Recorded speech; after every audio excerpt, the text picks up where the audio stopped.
You're not stuck. You're just not moving. There are things in your life right now that you already know need to change. And what's interesting is it's not actually confusing to you. You don't need more time to think about it. You don't need another sign. You don't need more information. If you're honest with yourself, it's already been clear for a while now. You just haven't moved on it yet. And that's where this conversation gets real, because most people are comfortable saying that they're still figuring it out. But very few people are actually willing to sit with the possibility that what they're actually doing is delaying something that they already understand. And that delay can sound intelligent. It can sound responsible. It can sound like you're being thoughtful, strategic, patient, or mature. But if you really slow down and look at your life, not the version that you explain to people, not the version that sounds good in your head, but what is actually happening in your day-to-day reality, you'll start to notice that there are areas where the next step is already visible and your actions just aren't matching it yet. And I want to say this clearly before we go any further. This is not about attacking yourself. This is not about guilt. This is not about pretending life is simple or that responsibility is fake. This is about accuracy. Because once you see something accurately, you stop waiting for what you don't actually need. At a certain point, calling it confusion becomes a way to avoid calling it what it really is. And a lot of times, what it really is resistance. I've lived this in multiple areas of my life. And one of the clearest examples for me was through my body. There was a period of time where I knew very clearly that I needed to get movement back into my life. Not in some dramatic, all or nothing way. Not jumping straight back into heavy lifting and trying to perform like I was already at my peak again, but those foundational things: breath work, physical therapy, getting back to consistent steps, sleeping in my bed regularly instead of crashing on the couch after being at my desk for too long, returning to a rhythm that would allow my body to trust me again. None of that required new information. None of that required another breakthrough. I wasn't sitting around wondering what the answer was. I already knew the answer. I knew exactly what would put me back in position to feel stronger, more grounded, more present, and eventually able to handle weight training again from a place of real support instead of forcing it. As a detrained former college athlete, I know exactly what is possible when I'm locked into that mode. I know exactly what happens to my energy. I know what happens to my confidence. I know what happens to my presence when I'm moving in alignment with my body. But knowing and doing were two completely different things, because my days were reflecting something else. Long stretches of sitting, staying at the desk too long, telling myself I would get to it tomorrow, convincing myself that priorities needed to come first. And from the outside, none of that looks extreme. It looks normal. It looks like life. It looks like what a lot of adults are doing every day without questioning it. But internally, it doesn't feel right. Because when you already know what aligns and you continue to move in a way that doesn't match it, you can feel that gap. And that gap doesn't show up as confusion. It shows up as friction. It shows up as low energy. Even when you're technically rested, it shows up as feeling less confident in your own presence.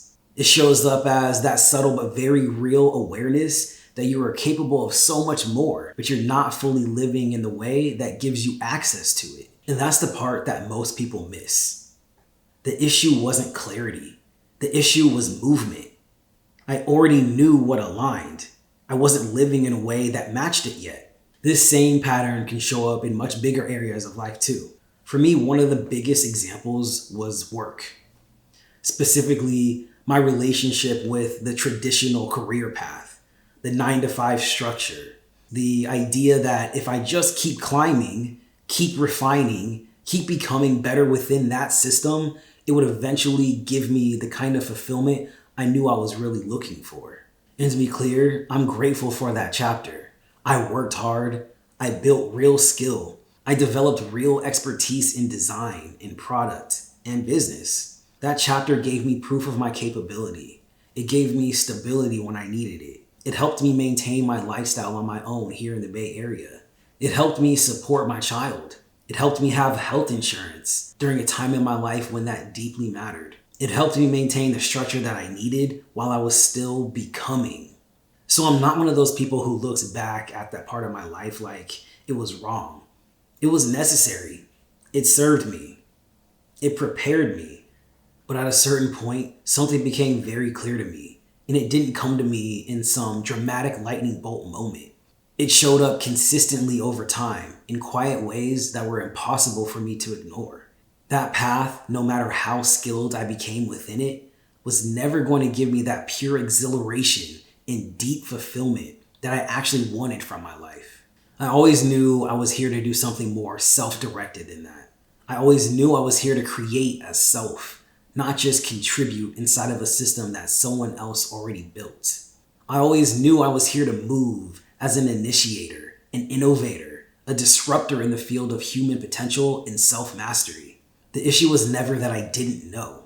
The issue was that I was living inside of a reality where other responsibilities still had to be held.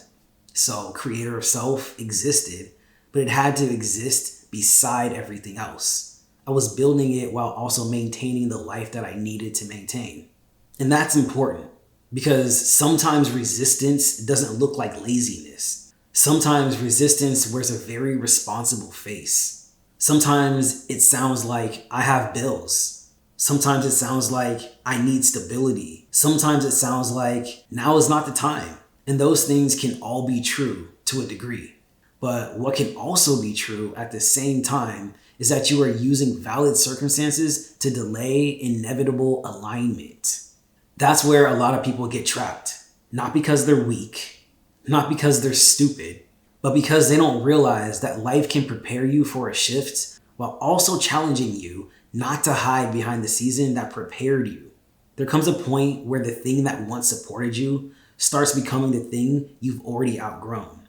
And if you stay too long, not because you need to, but because you haven't made peace with the shift, then the discomfort grows. That discomfort has a name. It's identity lag. It's when internally you have already shifted.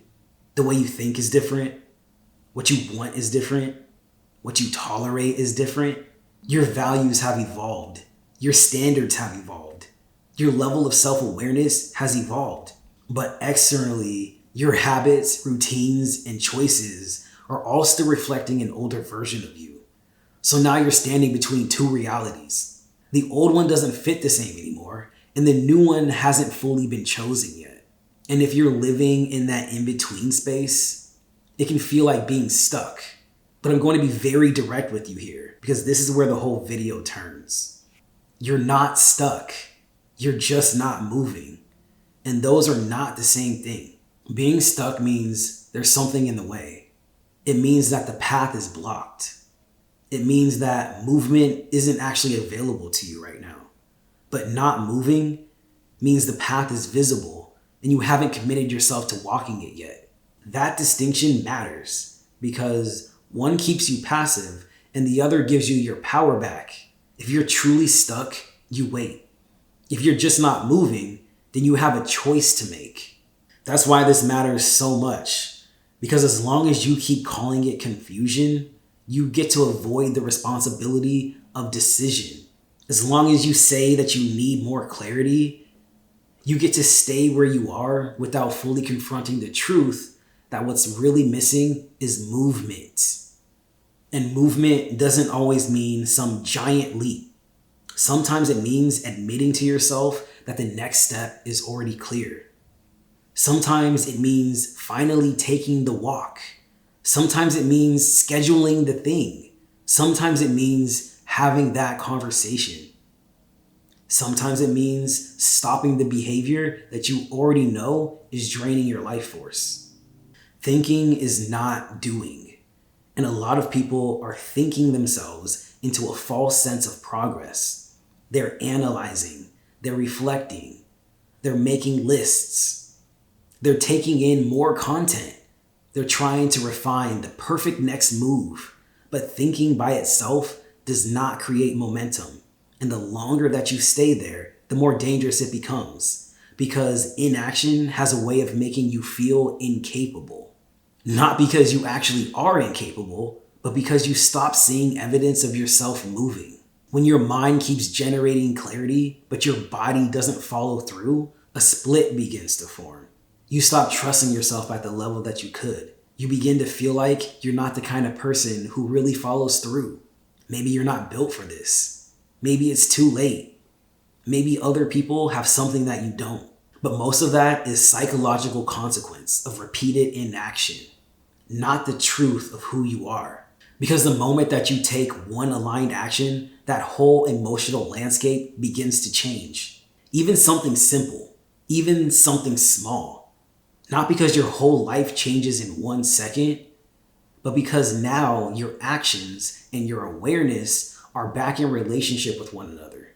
And that creates self-trust. That creates proof. That creates momentum.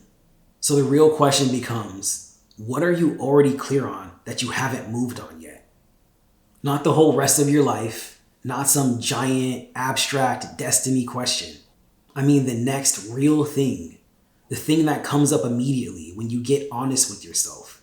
The thing that you keep pushing to tomorrow. The thing you keep softening with language like, I know, every time it comes up.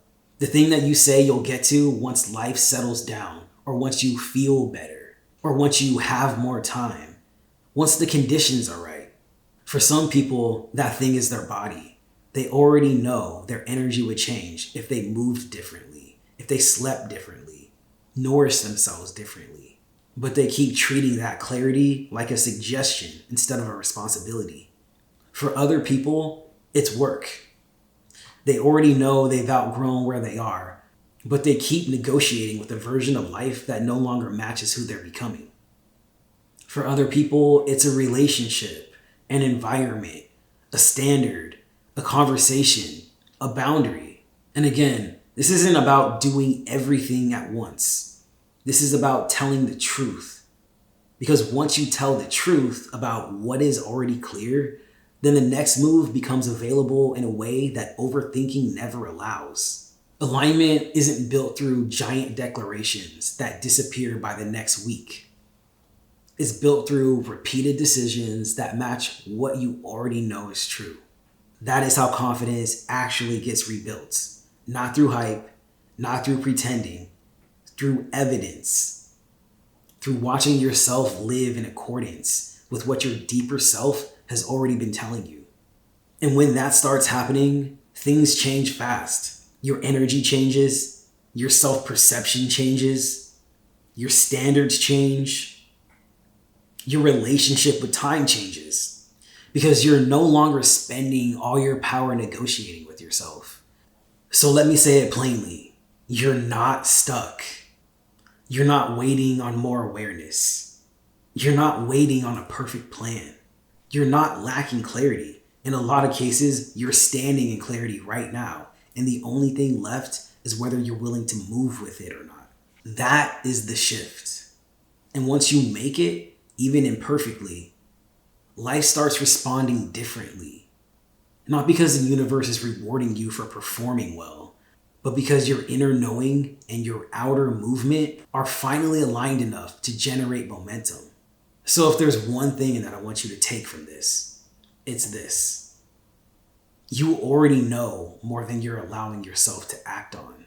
You're not waiting on clarity. You're standing in it. The only question is, how much longer are you going to wait before you're willing to move with it?